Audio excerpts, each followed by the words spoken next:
Bonjour et bienvenue sur Max Reportage pour un essai avec Michel, mon voisin, qui roule en Renault Captur et qui va tester la Tesla Model Y d'entrée de gamme, c'est-à-dire la voiture la plus vendue au monde actuellement, qui est une voiture électrique. Bonjour Michel. Bonjour.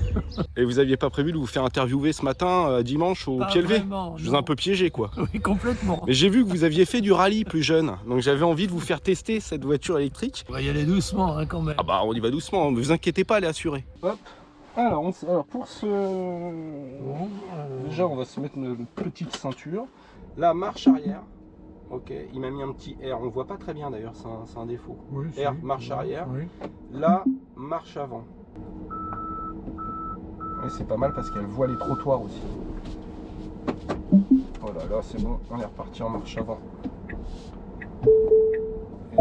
On passe là. Et on y va là, là on passe.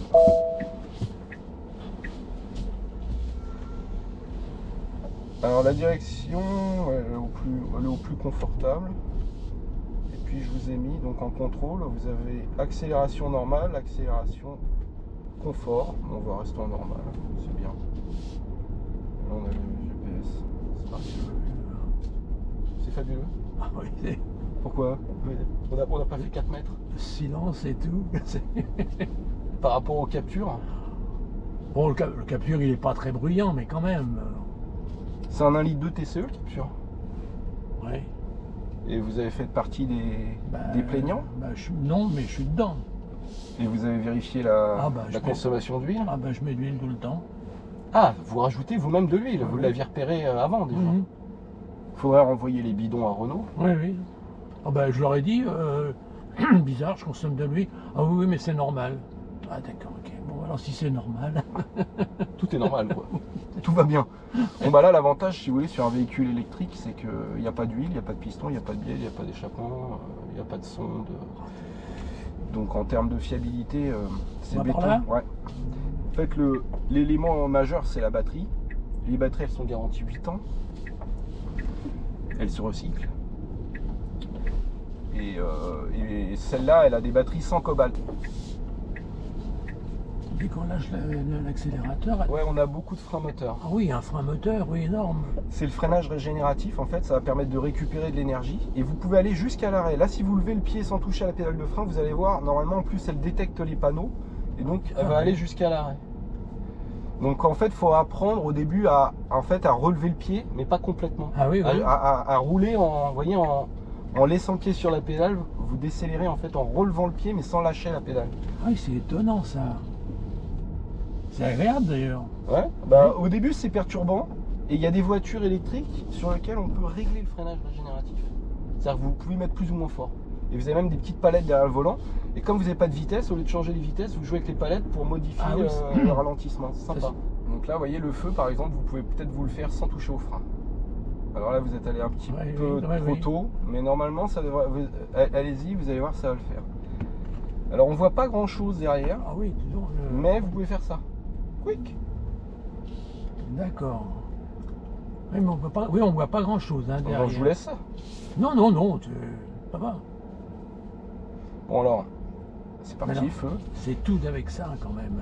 Ouais, alors ça c'est assez perturbant. Je vous avoue que moi non plus, j'aime pas du tout avoir la vitesse ici. Il y a d'autres Tesla plus haut de gamme qui proposent des compteurs. Et il y a beaucoup d'utilisateurs qui rajoutent un compteur en numérique. Ils achètent ça, vous voyez, sur internet, pas trop cher en ligne. Et puis ça s'installe assez facilement.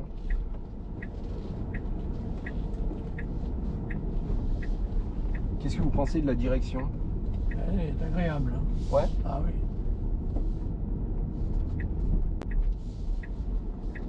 Oui, elle est douce. C'est doux? Oui, oui. En termes de confort, vous en pensez quoi? Ah non, mais on est bien. Vous êtes bien assis? Oui, oui, oui. Oui, parfaitement. Et au niveau du freinage, ça vous convient? Oui. On a à peine besoin d'appuyer sur la pédale. Ouais, et puis comme on a le freinage régénératif, alors il faut savoir que c'est la voiture en fait qui a les meilleurs résultats au crash test. Ah bon? Donc là, si on se prend une bagnole, on est en vie. On est tranquille. On est tranquille. Surtout avec une tonne 9, on va dire, c'est surtout la voiture d'en face qui risque d'être pliée, quoi. Je dirais que les principaux défauts de ces voitures, parce qu'aujourd'hui ils sont en train d'écraser le marché, c'est des détails de qualité de fabrication comme la qualité de la peinture par exemple, etc., qui sont un peu à l'américaine, on va dire. Mais ça c'est pareil, ils progressent. Et puis c'est le SAV, parce qu'ils n'ont pas beaucoup de garages encore. Donc ils développent leur réseau de garages, mais comme c'est des voitures qui ne nécessitent pas d'entretien, il y a moins besoin d'avoir autant de, on va dire, de SAV. Ah oui. Mais on va dire que c'est là le défaut. C'est-à-dire que si vous avez un problème de carrosserie, vous tapez, ça va être un peu long pour faire réparer, pour trouver des carrossiers agréés et qu'il y ait la place, quoi. Les accélérations, c'est c'est étonnant. Hein. Ouais, je vous dis encore une fois, c'est la moins rapide. Hein. C'est la moins performante celle-là. Si vous prenez une version avec un moteur en plus devant, bah vous avez quasiment le double de puissance. Parce que vous rajoutez un moteur devant. Alors, c'est super. Vraiment, c'est agréable à conduire. Hein. Et en plus, bah, il n'y a pas d'émissions polluantes. Oui. Et surtout en coût d'utilisation, ça vous coûte 3 à 4 fois moins cher qu'un véhicule thermique équivalent. Et puis alors, quand on lâche, hein, tout de suite, ça. Ouais, c'est marrant. Hein. Ah oui. Ça, c'est bien, ça. Bon, voilà, là, on va pouvoir, on va avoir une belle voie d'accélération. Vous allez pouvoir tester l'accélération pour s'insérer. Ah oui.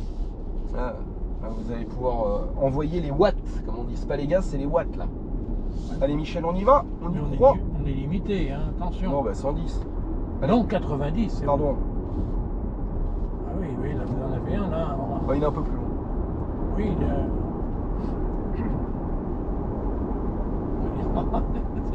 il faut faire attention, hein. Elle s'en va toute seule, hein. Ouais, c'est ça. Ça part un peu tout seul. Alors, autre défaut, on n'a pas d'affichage tête haute. Sur les voitures modernes, maintenant, ils vous mettent un reflet dans le pare-brise. Alors que là, encore une fois, on est obligé de tourner la tête. Mais encore. C'est ce que je peux reprocher. Ouais, moi aussi, je trouve que c'est le défaut majeur de ce modèle. Ouais, voilà, allez-y.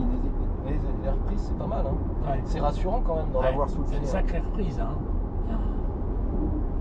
C'est agréable, hein, ça. Donc là, comme je lui ai indiqué que j'allais sur un superchargeur de la marque, c'est-à-dire que c'est un réseau qui a été monté par le constructeur. Oui. Et c'est le réseau le plus dense au monde. C'est-à-dire qu'ils en ont en Chine, ils en ont aux États-Unis, ils en ont partout en Europe. Donc aujourd'hui, vous pouvez aller à Lisbonne uniquement avec les stations Tesla. Et ils commencent à ouvrir leurs stations aux autres marques. Mais jusqu'à présent, c'était réservé aux Tesla. Et là que ça commence à s'ouvrir. Et les suspensions. Beaucoup plus confortable que le Capture. Ah oui. Oui, au niveau suspension, oui. Ça bouge moins, hein, ça bouge moins. Alors ils ont changé les réglages sur, au début, ils trouvaient que c'était un peu trop ferme. Donc au bout d'un an de commercialisation, ils ont légèrement assoupli sur ce modèle. Moi je trouve que l'ancien réglage était mieux, mais moi j'aime bien les voitures un peu plus fermes. Là je trouve parfois ça rebondit un petit peu, mais globalement ça reste une voiture très confortable. Vous voyez, à partir de 105, on commence à avoir un peu de bruit d'air. Mais c'est parce qu'on les entend davantage, comme on n'a pas le bruit de moteur, Oui. du coup on se concentre Oui. davantage sur les sons de bruit, quoi. C'est vrai que bon, elle est silencieuse, hein. Il n'y a pas de. Mais bon, je dois reconnaître que le Capture, il est pas bruyant. Donc c'est. Quelle est sa consommation? Alors on l'a là. Là, alors la consommation, elle se fait plus en litres au 100, mais en kilowattheure au 100. Mais c'est à peu près pareil. C'est kilowattheure au 100. Là, par exemple, vous voyez, depuis le début du trajet actuel, vous êtes à 17,5 kWh au 100. Ce qui est à peu près, je dirais, la consommation. Vous allez être proche de la consommation d'une Renault Zoé électrique, mais en ayant un engin beaucoup plus gros et beaucoup plus performant. Vous avez 300 km d'autonomie sur autoroute, et si vous roulez cool en ville comme vous l'avez fait tout à l'heure, vous pouvez atteindre 400 km. Pas beaucoup quand même, 300 km sur l'autoroute. Alors, c'est pas beaucoup en effet, mais parce que là on est sur une petite batterie, entre guillemets. 60 kWh, ça correspond à un réservoir, je caricature large, mais un réservoir de 60 litres, 40 litres sur une voiture, c'est un petit réservoir on va dire. Les concurrents, pour offrir 300 km sur autoroute, ils ont 15 à 20 kWh de plus. 15 kWh de plus. des batteries de 75 alors que là on est sur 60. Et si vous prenez le modèle au-dessus, 4 roues motrices, la batterie est plus grosse, elle est de 75. Donc vous ferez 350 km. Ah oui, d'accord. Là actuellement, celle-là, la modèle 3 qui est devant, elle est quasiment au même prix que celle-là, la grosse. Mais ils vont certainement baisser les prix. On en voit beaucoup hein, quand même. Ah bah oui, forcément, parce que maintenant, en fait, ils ont vraiment cassé les prix. Depuis, là, je dirais 6 mois. Ils font varier leurs prix, en fait, en fonction des stocks. Et des fois, vous pouvez avoir des différences de prix qui peuvent dépasser les 7000 €, parce que si la voiture, elle n'entre plus dans le bonus, il est de 5000 €. Donc, en fonction du prix, la voiture, elle bénéficie plus ou moins de 5000 € de remise. Bon, là, on est à 130. Pas mal. Oui. Vous sentez en sécurité, bien. Qu'est-ce qu'on pourrait dire comme commentaire? À 130, Elle bouge un peu. Oui. Vous trouvez qu'elle est sensible au vent latéral? Oui, c'est ce que j'ai l'impression, oui, effectivement.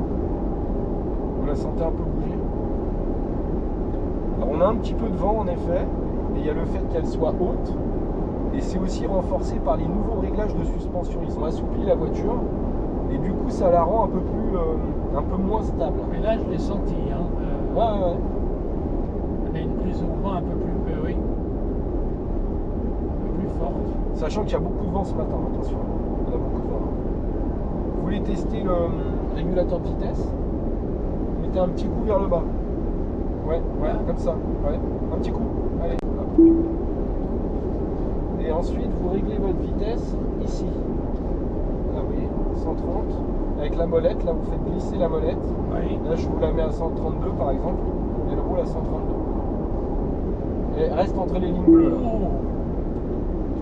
Mais c'est bizarre, ça. On recommence. Oui.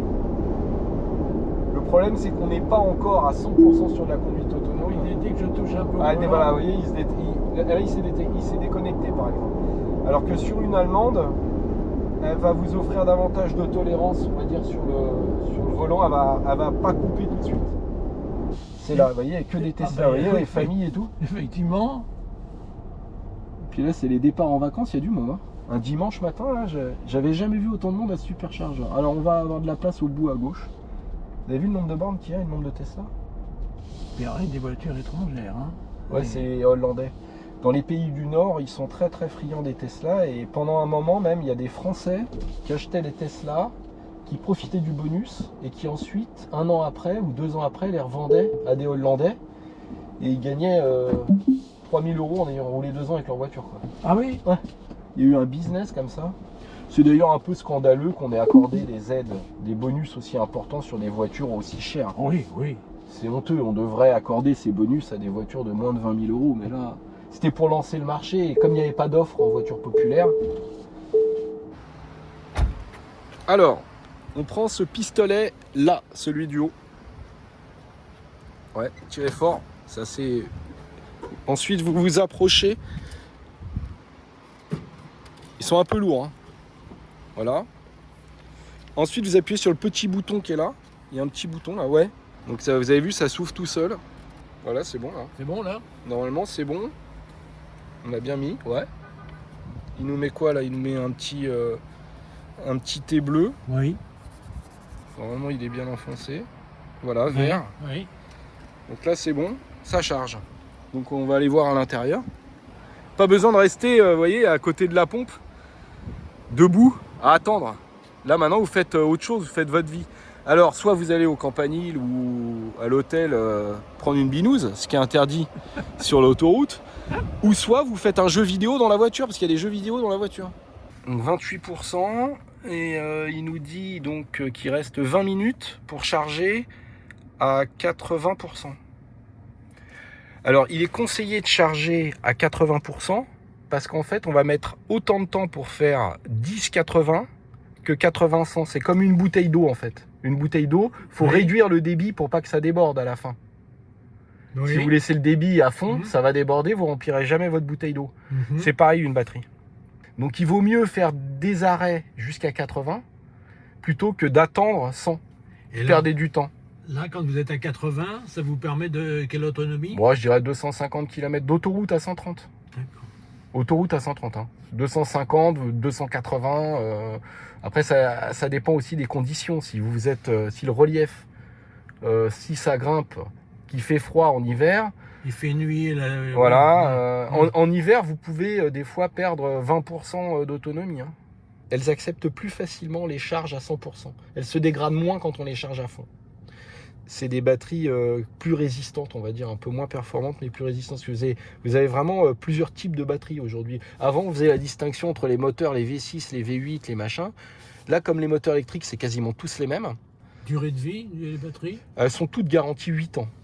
Ah, 8 ans? Ouais, 8 ans et plusieurs centaines de milliers de kilomètres. Non, c'est endurant.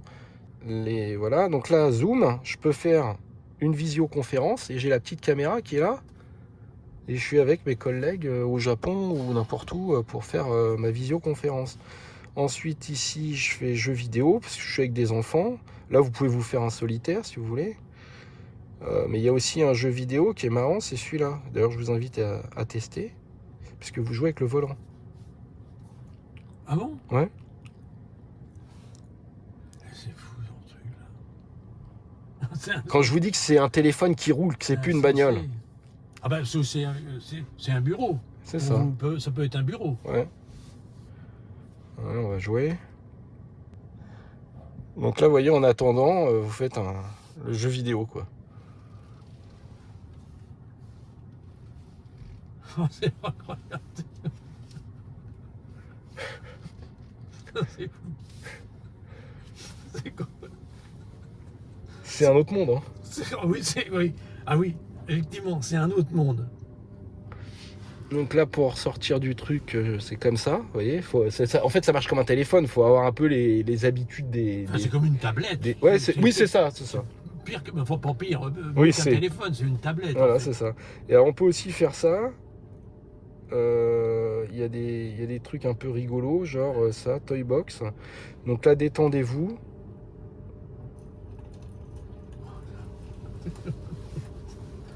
C'est gigantesque. C'est super. Les traces de doigts sur l'écran, c'est moins super. Mais après, on peut faire contrôle anti-pollution. Oh bah Michel! Ils ont tout prévu, hein. Ah, c'est ça, planche à dessin. Voilà, dessiné. C'est extraordinaire. Et alors, le son, vous écoutez quoi comme musique, Michel? Dites-moi. TSF. Non, mais comme type de musique. Jazz. Du jazz? Oui. D'accord, donc on va faire jazz.